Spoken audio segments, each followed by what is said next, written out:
Okay, so let's talk about the fear of making the same mistakes. And to do this, we're going to be talking about not gate 43, gate 44, which is the gate of patterns. Gate 44 is in the splenic center. And as we know, the splenic center houses our fears, our instincts, our intuition. It's also our physical awareness center. So, hello, if you are new here, my name is Ebony. On this channel, we talk about human design and gene keys in order to help you reclaim your power, prioritize your pleasure, and create the freedom-filled life that you desire. So, gate 44 makes decisions in the moment. It makes decisions in the moment, and it's based on intuition.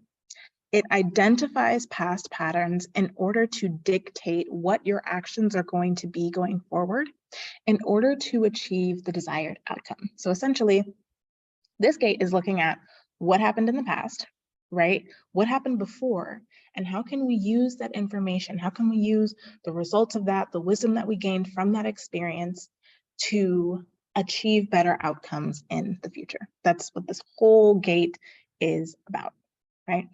The shadow of this gate is interference, and it can show up as either being distrustful or misjudging things and situations. So the distrustful manifestation is this constant desire to avoid any situation that looks similar to something that you experienced in the past that didn't go well. So it's like, oh, nope, I've seen this situation before, I've seen this thing before, nope, I'm shutting down, I'm avoiding, we're not doing that again, right?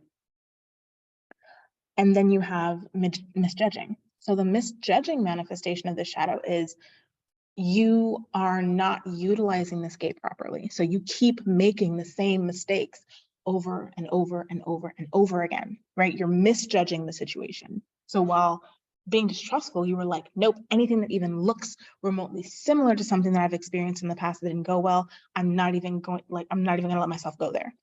Or you're misjudging and it's like, you know what? Let's just see, maybe it'll turn out different. And then it's the same thing over and over and over and over again. So both of these are shadow manifestations of this gift.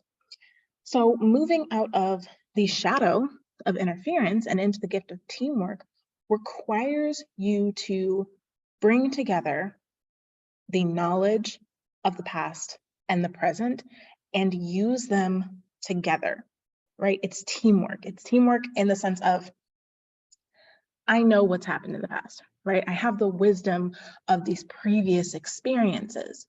So going into a situation that looks similar to something I've experienced, I now get to ask myself, what can be shifted in this situation?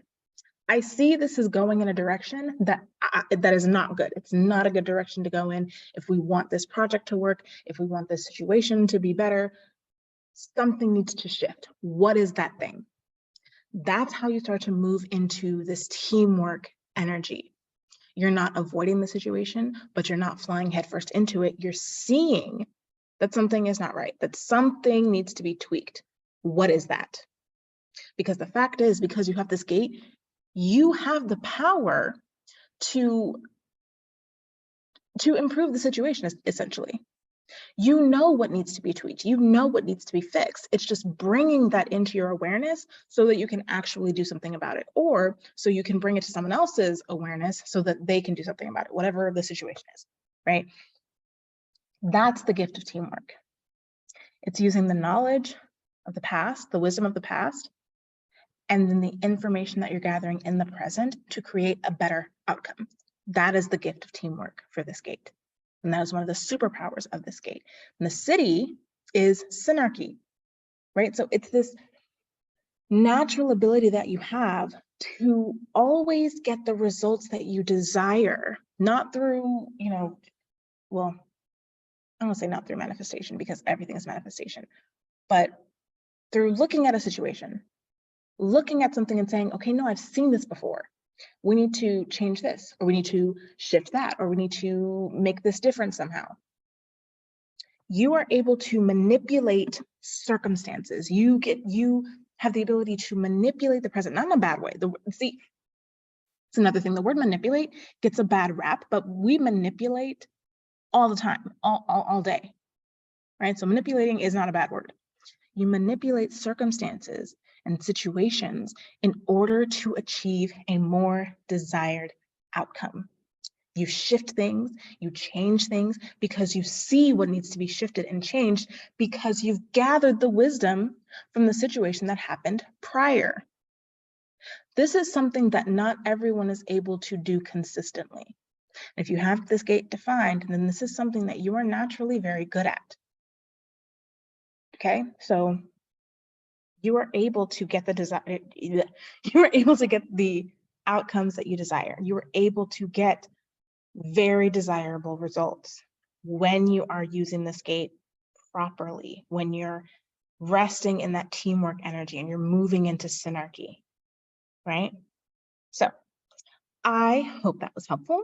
If you would like all of this information in written form, you can go ahead and look in the description box. I have my gate resource guide linked in the description box. It is totally free, and I will see you in the next video.